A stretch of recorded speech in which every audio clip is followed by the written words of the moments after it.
Sebenarnya dua peliharakan sultan dan negara ini, kita ni sering-sering mendengar mengaminkannya di masjid-masjid dan juga kalau dalam siaran radio dan televisyen, bagi penutup siaran adalah dengan doa ini. Sebenarnya ada 6 unsur yang terkandung dalam doa katanya itu. Ini pernah saya ceramahkan ya pada tahun 2010, kemudian 2015 dalam sempena perhimpunan Sivik oleh Kementerian Haliwal Agama. Ada buku kecil yang menyebutkan demikian itu. Antaranya ada 6 unsur yang patut Ketani ingati setiap Ketani mengaminkan doa Allah peliharakan sultan dan negara. Unsur yang pertama ialah Ketani mendoakan semoga Kewahidul Yang Maha Mulia Paduka Seri Baginda Sultan Haji Hassanal Bolkiah Ma'izzaddin wa Daulah, Mahram Sultan Haji Umar Ali Saifuddin Sa'dul Khairi Waddin, Sultan dan Yang di-Pertuan Negara Darussalam dan kerabat Baginda sentiasa dalam peliharaan perlindungan Allah ya, dan demikian juga artinya sentiasa akan kekal bahagia. Dan semoga Baginda Sultan dan di-Pertuan menikmati kebahagiaan, kekal karar, memerintah, sihat, sejahtera dan aman tenteram. Yang ketiga, kita ni mesti ingat lagi, semoga Baginda dilanjutkan usia dan sentiasa berusaha bagi kebaikan sekalian kaki tangan dan pegawai kerajaan. Jangan lupa tu, lil muwazzafina wal ra'iyati wal bilad. Artinya pegawai kerajaan, rakyat dan negara. Lil muwazzafina wal ra'iyati wal bilad. Serta seterusnya disampaikan segala hajat murni Baginda pada menuju hidayat dan ke arah jalan yang mengikuti jalan-jalan yang lurus dan lagi benar sesuai dengan syariat. Yang keempat, semoga negara berwilayah Darussalam dalam keadaan makmur, maju jaya, selamat, pemerintahannya adil, berkebajikan dan berkeberkatan. Ini penting.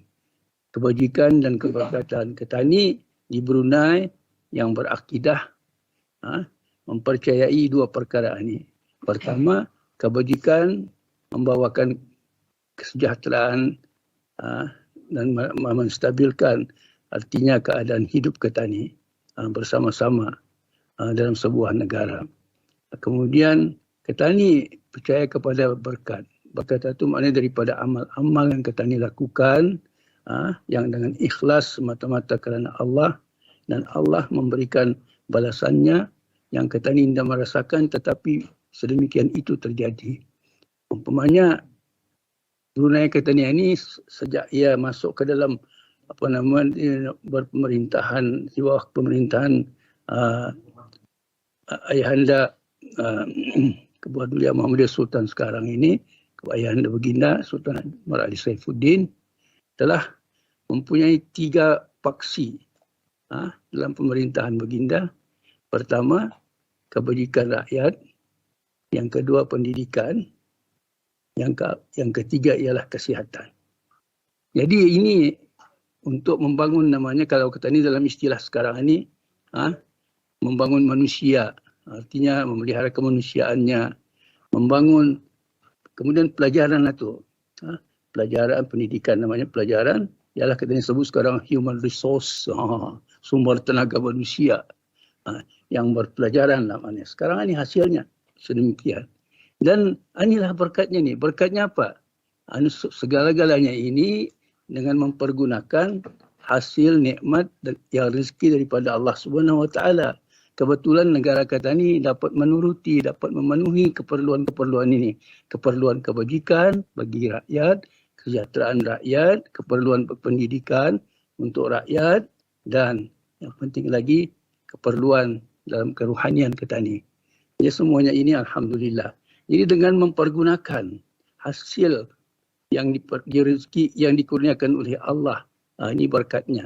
Berkatnya sekarang ini setelah lebih berapa tahun tu, tahun 50-an membawa kepada sekarang ini 70-80 tahun kata ni, inilah 2 generasi Brunei yang lahir.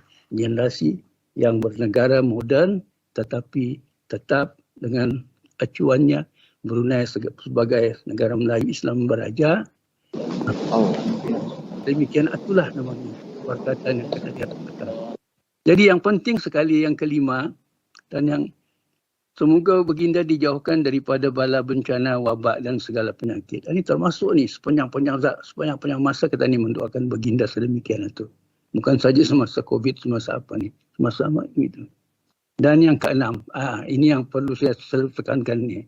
Jangan ditinggalkan kalau membaca doa peliharakan sultan itu, jangan ditinggalkan bahagian yang menyebutkan wa'azil anna wa anhu syukuka wal awham, iaitu semoga baginda dan rakyat sekalian terlepas daripada menaruh rasa syak wasangka dan waham terhadap satu sama lain. Jadi maknanya Ketani dengan Raja Ketani, tadi Walil Amri Ketani.